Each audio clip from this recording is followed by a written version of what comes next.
Suamiku ternyata orang kaya. Bagian 34. Dalam posisi miring, ia benar-benar teringat akan Ivan. Aku merindukannya, sangat. Tapi sepertinya dia tidak demikian.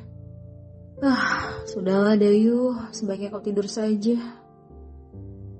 Dayu tersenyum kecut, dan perlahan mata itu mulai menutup. Sementara di tempat yang berbeda, seorang pria tengah berada di sebuah bilik shower dalam unit apartemennya.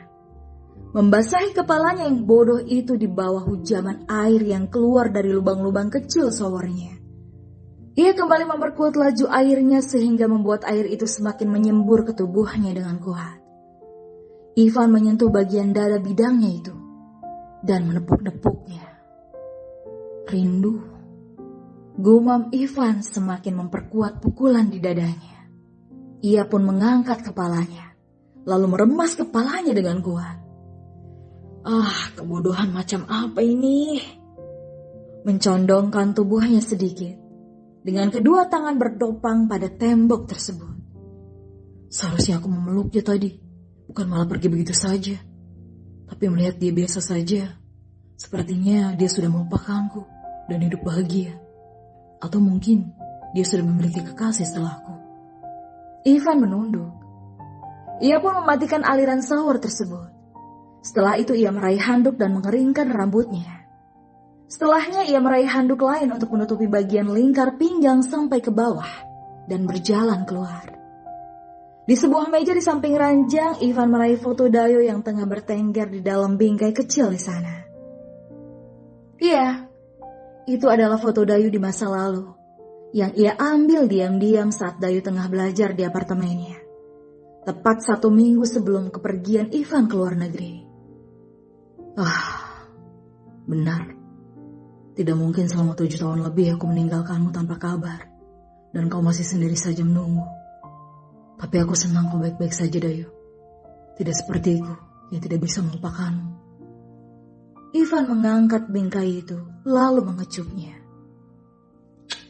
Aku masih mencintaimu hingga detik ini. Ivan yang merasa sesak akibat pemikirannya sendiri. Esok paginya, Dayu sudah siap dengan seneli di tangannya. Ia berlari cepat menuruni anak tangga setelah mendapati dirinya yang sedikit kesiangan. Aku terlambat. Di poninya masih ada rol rambut, juga sepatu, tas yang kini berada di pelukannya. Hei Dayu, sarapan dulu. Gara sudah bersiap. Ia pun beranjak. Sementara Dayu kembali mendekati meja makan, meraih susu di atas meja itu dan menengguknya. Lalu pergi lagi. Kakak, aku nebeng ya. Dayu pun menghentikan langkahnya. Apa katamu? Nebeng? Enak saja. Aku itu sudah terlambat. Dayu kembali melanjutkan langkahnya. Searah kok, cuma sampai depan sekolah. Serah deh. Dayu masih berlari keluar. Ia benar-benar terburu-buru sekali. Sejenak ia menggantungkan tasnya di spion mobil lalu memasang sepatunya. Hei Gara, cepat! Dayu membuka pintu mobil itu tanpa meraih kembali tas yang menggantung di spion. Itu adalah salah satu kebiasaan buruk Dayu. Iya, memang dasar ubah betina. Gara sedikit berlari, ia mendekati mobil Dayu. Setelah semuanya masuk, mobil Dayu pun melaju. Di perjalanan, Dayu menyalakan musik dengan sangat kerasnya. Oh, hanyalah Tuhan saja bisa menentukan semua. Kesabaran daku menantimu, ku tetap memaafkan dan berdoa kau kembali sebelum dirimu melangkah pergi. Woi, gak enak banget sumpah suaramu kak. Ya ampun, pecah genang telingaku ini. Pekik Gara sembari menutup kedua telinganya yang ditahan. Mobil pun berhenti di depan sekolah. Cepat keluar sana, bila perlu melompat saja. Sementara Gara menengadahkan tangan ke arahnya dan belum mau turun. Apa itu? Duit. Hei, kenapa kau memintanya padaku? Memang ibu tidak memberimu uang? Dikasih sih, tapi cuma 20.000. Kasih lagi dong kak, kakak yang cantik.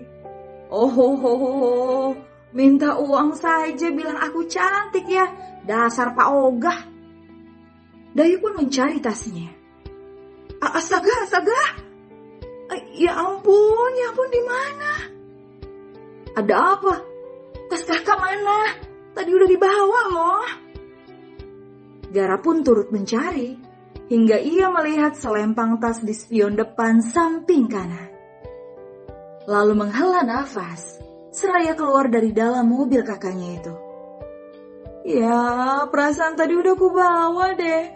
Ya ampun, di mana sih? Dayu menoleh, dan dilihatlah Gara sudah mengangkat tasnya. Ia pun membuka kaca mobilnya. Dasar cucunguk ini ya, sengaja sekali menyembunyikan tasku. Jangan asal tuduh. Kakak sendiri yang selebor, enak saja. Tasmu itu sedari tadi menggantung di spion mobil tahu. Dasar ceroboh. Oh, Dayu menggaruk-garuk kepalanya. Jadi mana uang untukku? Ucap Gara setelah ia menyerahkan tas kakaknya. Iya. Dayu pun mengeluarkan uang senilai 50.000 rupiah lalu menyerahkan itu. Dan diterima oleh Gara. Apa ini? Gara mengangkat uang itu tinggi-tinggi. Hadiah untuk aku yang menemukan tasmu. Kau ini benar-benar dokter yang pelit. Kau ini. Dayu mengeluarkan lagi uang senilai 100.000 rupiah. Gara menyunggingkan senyum lalu meraihnya. Nah, ini baru dokter cantik. Demi apapun aku itu sangat membencimu, Gara, sumpah. Terserah apa katamu. Yang penting aku bisa menggasak isi dompetmu, Kak. Makasih ya. Anak itu pun ngacir setelah mendapatkan si merah dan si biru. Tidak tahu diri. Dayu pun menutup kaca mobil itu dan kembali membawa laju mobilnya menuju rumah sakit. Masih di pagi yang sama, tepatnya di pukul 10 pagi, seorang gadis baru saja kembali dari Belanda setelah penjemputan paksa dari orang suruhan Ivan. Setelah menggagalkan niatan pelarian dirinya ke negara lain, Ivan berdiri di depan Fiona. Saatnya ikut dengan saya, Nona. Apa yang kau lakukan sih? Kenapa tiba-tiba kau menjemput paksa diriku seolah-olah aku adalah seorang terdakwa? Bukankah Anda memang buronan, Nona? Setelah menjadi otak dibalik semua kerusuhan yang terjadi. Apa? Kerusuhan? Kerusuhan apa? Aku saja tengah di luar negeri kok. Tidak usah so mencari alibi lagi, Nona. Kasus Anda benar-benar berat saat ini. Jadi ikutlah dengan saya sekarang. Karena Tuan Muda sudah menanti Anda. Via gemetar. Ia memundurkan langkahnya. Tidak, aku tidak mau. Aku tidak salah apa-apa. Ivan pun memerintahkan kedua ajudannya untuk menyeret Fiona dan membawanya kembali ke dalam mobil untuk bertemu Tuan Leonard. Di tempat lain, Leonard mengadakan pertemuan empat mata dengan seorang pria dari perusahaan Sandi Mas Jaya. Dengan Haryanto Agata, yang tak lain adalah ayah dari Fiona. Dalam pertemuan kali ini, entah mengapa Hari merasa tak nyaman. Terlebih dengan ekspresi wajah Leonard yang sedikit lebih menakutkan daripada biasanya. Maaf Tuan, tumben sekali Sekretaris Ivan tidak turut mendampingi Anda. Hari memecahkan keheningan karena Leon hanya diam saja. Leon pun tersenyum. Dia sedang kusuruh menjemput seseorang, Pak. Sebentar lagi juga datang. Leon meraih cangkir di depannya. Sementara pria di hadapan Leon hanya tertunduk. Sudah berapa tahun ya Dewantara Group membantu secara finansial perusahaan Sandi Mas Jaya? Kenapa Tuan menanyakan itu? Hanya ingin tahu saja. Karena saya dengar perusahaan Sandi Mas Jaya sedang mengalami penurunan penjualan. Begitu ya? Jadi sudah berapa tahun? Sejak awal saya merintis, Tuan, tahun 79. Lama sekali. Iya, Tuan. Sebenarnya ada apa ya? Kenapa aura Tuan Leon menakutkan sekali? Hingga sebuah ketukan pintu terdengar dan Leon menyunggingkan senyumnya. Masuk. Dan di sana Ivan pun masuk, bersamaan dengan Fiona di belakang, sedang menunduk. Vio? Harry terkejut, sama halnya dengan gadis itu. Tuan Leon, ada apa ini? Kenapa Anda membawa putriku kemari? Sebelum saya jawab, saya ingin terlebih dahulu bertanya. Apa Pak Harry siap jika saya menghentikan kerjasama kita dan stop mengalir dana ke perusahaan milik Anda? Mata Fiona membulat, sama halnya dengan sang ayah. Kenapa tiba-tiba, Tuan? Saya tahu, saya akan sangat tidak profesional jika melibatkan masalah pribadi dengan dunia kerja. Namun, saya sudah sangat kecewa berat dengan putri Anda ini. Maksud Tuan? Ivan, jelaskan. Sebelumnya, Donna Fiona telah melakukan penghasutan pada para warga di kawasan X, sehingga membuat kerusuhan yang akhirnya berdampak pada pembangunan Grand Camellia, hingga mengakibatkan sebuah kerugian yang tak sedikit bagi kami. Dan tidak hanya itu, beberapa perbuatan lainnya yang sudah bisa disebut kejahatan yang tak terampuni, karena Nona Vio sudah membayar beberapa orang untuk melukai istri dari Tuan Leonard, sehingga mengakibatkan Tuan muda kehilangan calon anaknya. Apa? Istri? Harry masih tidak mengerti sejak kapan Presiden Dewantara ini memiliki istri. Dalam kebingungannya, Ivan terus menjelaskan kesalahan demi kesalahan yang dilakukan Fiona, yang seketika membuat sang ayah begitu syok. Jadi saya tidak perlu berbicara panjang lebar lagi, Pak. Saya hanya ingin menuntut pertanggungjawabannya, karena saya masih berbaik hati pada Anda selaku pemimpin perusahaan Sandi Mas Jaya. Saya tidak akan mengusik itu. Namun, karena dia, Leona menunjuk ke arah Fiona, sudah melakukan kejahatan keji, saya ingin dia menerima hukuman di sel tahanan. Vio mengangkat kepalanya. Kau jangan gila ya, Leon. Aku tidak mau dipenjara. Aku tidak salah apa-apa. Ivan pun melempar semua bukti transaksi Fiona dengan orang-orang suruhannya, dan sebuah sertifikat yang ia sita dari unit apartemennya, karena Vio selama ini tinggal sendiri di apartemen itu. Ada tidak bisa mangkir lagi, Nona. Gadis itu pun semakin pias. Kini sang ayah melangkah mendekatinya. Sebuah tamparan keras mendekati pipi Vio. Anak tidak tahu diuntung. Jadi kau menghabiskan uangku untuk ini, ha? Ayah, aku melakukan ini karena aku mencintainya, ya. Cintamu tak salah, Fiona. Namun obsesimu sudah membuatku menjadi semakin membencimu. Potong Leon yang sudah menahan geramnya sedari tadi. Leon, aku mohon tolong jangan penjarakan aku. Aku mohon ampuni aku, Leon. Hanya ada dua pilihan. Kau menjalani hukuman di sel tahanan, atau aku menyetop semuanya. Yang tidak menutup kemungkinan perusahaan Sandi Mas Jaya akan runtuh secepatnya. Wajah Harry pun berubah pias. Ia benar-benar tidak bisa membiarkan perusahaan yang sudah dia bangun bersama mendiang ayahnya menjadi hancur hanya karena ulah Fiona.